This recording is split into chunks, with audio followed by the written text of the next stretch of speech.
you know, running away, running in the street, stuff like that, and you're not physically able to get up and go find them and chase them, you can use these and make an imaginary fence around your property with them, pretty much from your front porch. Your dog starts going too far, you give them the vibrate. If they don't stop, bzz, it's just like an underground fence. So there's lots of uses for these, but I mainly use them just to keep everybody calm.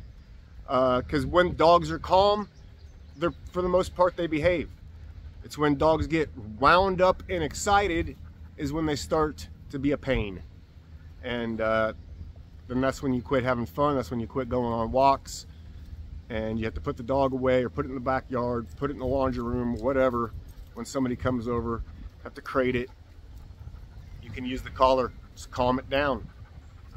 Break it out of that mental state it's in, to where they're way up here stimulated. Bring them back down here, and then they just get used to acting like that. So and that's why you see, let me just, like, got all these dogs here. See them? I can't even see, there's a big glare in my, got all these dogs, and nobody is being crazy. Nobody's humping, nobody's being rude. Everybody's sticking right by me, and I haven't even been paying attention to them. So that's the main goal. That's kind of what I shoot for with all the dogs that I train.